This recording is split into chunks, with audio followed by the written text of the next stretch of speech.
уус нь тодорхойгүй зөндөө олон амттангууд ингэж хэрэглээд байна те. Энэ бид нар юу гэдгийг нэгдүгээр мэдэхгүй. За энэ дээр одоо тийм юм гэдэг өөр орны хэлээр ингэ бичсэн байгаа. Бид нар мэдэхгүй ирнээсээ аваад хэрэглээд байна. Бид нар одоо ингэ зам хөндлөн гарахтаа те осол гэмтлээс сэргийлэхийн тулд ногоон гэрлэр одоо ингэ явган зорчигт мөн гардаг шүү дээ те.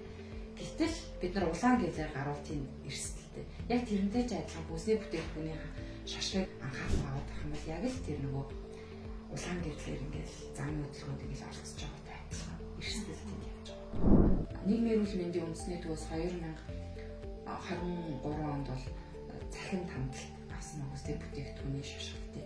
Тэр ерөөсөө шашгыг хэрэглэж байгаа дийлэнх хүмүүс нь эмэгтэйчүүд байна.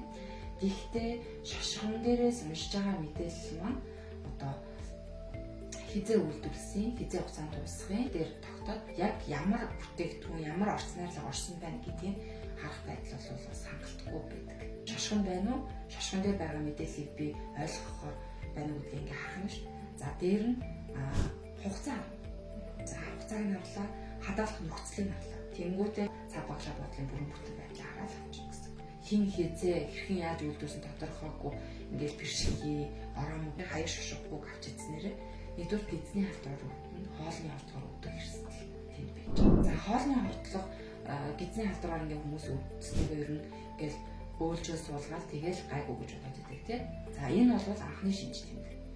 Энээс цаашлаад алсын үр дагаврууд бол байж идэг. Хоолны халдвар өгдөг, бөөрийн дутагдалд орох хэрсэлтэй, хавдраар үүдэх хэрсэл, суурийн тавигдаж болно.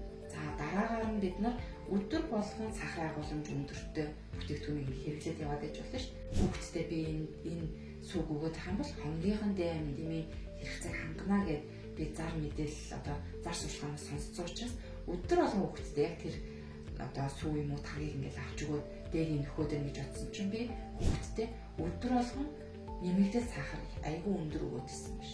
Тэгэхээр энэ ийм эрсдэл сэргийлэх гэсэн. Шашиггүй бүтээгдэхүүнийг ингээд аваад хэрэглэчих юм уу?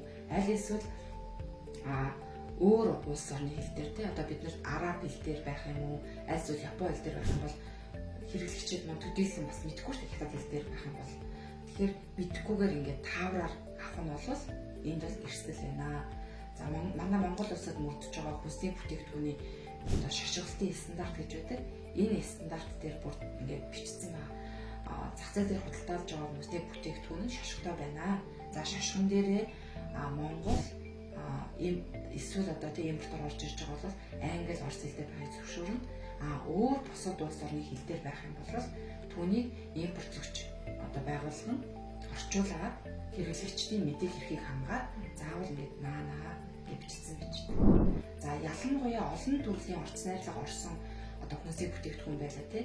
Тэн дээр бол анхааруулга аюул сайн байж байгаа. Тэр анхааруулган дээр нь за энэ одоо газрын сан өндөг ийм зүйлүүд орсон учраас энэс харшилдаг хүмүүс бол хэрэглэхгүй байхыг анхаарна уу гэх ингээд тодруулаад өгсөн байж байна. Иймэрхүү зүйлүүд шашган дээр бол заавал байж идэг. Тэгэхээр бид нар хүнсний бүтээгдэхүүнийг сонгохдоо аль болох эрүүл хүнснийг сонгох нь. За эрүүл хүнсийг сонгоход бол бид нар хүнсний бүтээгдэхүүнийхаа шашгыг уншиж одоо сонголтоо зөв хийх.